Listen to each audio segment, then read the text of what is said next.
Oh yes, I'm fully aware Phoenix Games actually have made full-on focused video games before, but I've never played them and I'm not sure that I want to. And I'm convinced by just looking at them that they are all better than any of Phoenix Games' Disney knockoff games. Do you remember at the very start of this countdown I brought forward my own stipulations on what and what not belongs on the worst games I've ever played list? One of those rules was to not include games that were basically nothing but movies. You know, plumbers don't wear ties and shit like that. Games that for some reason were advertised as video games yet are basically just films with the only interaction being odd DVD menu choices every few minutes. Phoenix Games, however, are a beautiful exception to this rule. All this company do is completely tear the faces of classic Disney films, stick them onto their PS1 and PS2 game boxes with absolutely no link or relation to anything present on the discs inside the box to trick clueless grandparents, and then compile a repeated set of the most basic mini games you can ever program next to a cartoon. So yes, this is, whether you like it or not, more of a video game than something like Plumbers Don't Wear Ties. There's more interaction, there's fail states within these mini games. Some of them even justify being placed on a disc in the first place because something like a video slide puzzle wouldn't be possible with physical real life pieces. Saying that though, I'm still going to judge all of these games based off of this logic, and when you take a look at these different games from this company,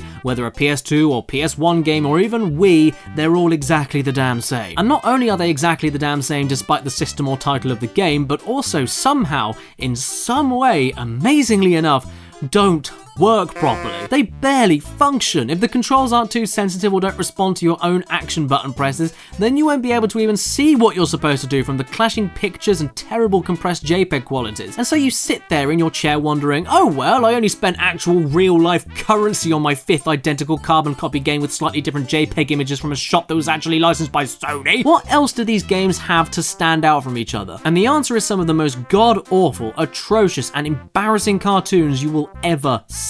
Some of them are around 6 minutes, some of them are around 45 minutes, some of them have songs, some of them don't have songs, some of them have broken English, some of them have no English at all. And despite a lot of these films being made years prior by other specific companies like Dingo Pictures, and they just put their films on their PS2 discs, you'd think they'd at least stay consistent with their own style, but they never ever do. They're all over the damn place in terms of quality. Music tracks and character designs are repeated or completely forgotten about, animations are sometimes just jagged back and forth double frames, and others are weirdly out of place with uncanny details. Even volumes of voice acting and backing tracks sometimes are too loud, too quiet, too spaced out, too overlapped. You never believe this until you actually watch one. And I can't describe them any better than by simply directing you to my own Caddicarus episodes I've made about all the ones I've seen so far, and showing you a few out of context clips to give you a spittle of an idea how awful all of these things are like. Please remember, all of these you're about to see were released in the 2000s on a PS2 disc, barely using up 10% of the total disc space. And then there was Big Basil, who was huge. Well, for a boy, he was huge.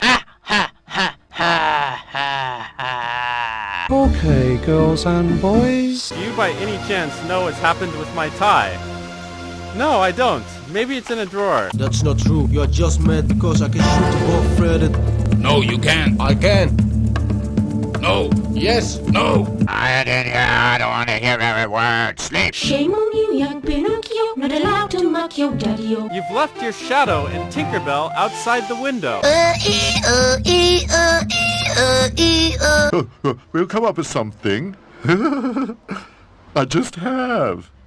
Yeah, I've just thought of something. Don't run off, Pinocchio! It's true that everything looks different from above.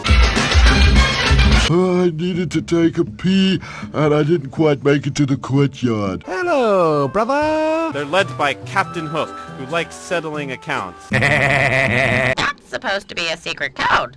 It's just a simple mathematics. Take pity on me, Excellency. What will happen to my daddy? I demand that you immediately release Tiger Lily. Otherwise, wasn't I right? You really have to fight? Why can't you be nice to each other? The contents of a liver sausage will always be a mystery. Huh? I don't understand who thought this was a good idea, and even if it was some kind of elaborate scam to generate tiny amounts of profit for how little money was clearly spent making these games, who in their right mind would buy this shit and cause the thousands of sales the company would need for any of this to be worth it? I just can't.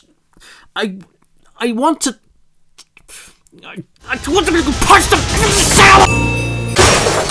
And with that, that concludes the Badvent Calendar, 2018's Caddicarus Christmas Special. If you watch from the very beginning of the month all the way to Christmas Day, or well, whatever you celebrate, oh my god, thank you so much.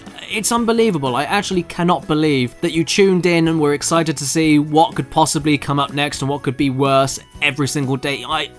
You really don't know how much this means to me. I know I say this every single week, but it means the absolute world to me. This is something that I love doing, and to see that people care enough to support it and keep it running despite everything that's going on with YouTube and ads and blah de blah de blah, it really does mean more than I can describe. So have a great holiday season, everybody.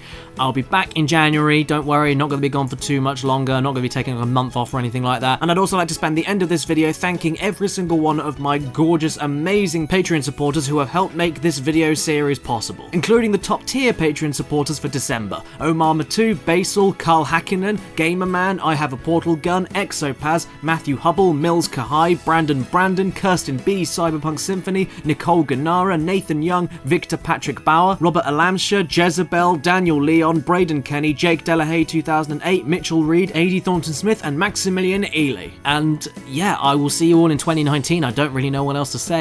Thank you for yet another year of incredible support and laughs and trials and tribulations and all sorts of fantastic and awful things, all wrapped up together in a nice little present. And I love you guys. Thank you. You've made my Christmas. Thank you. So yeah, I'll see you in 2019. See you later, guys.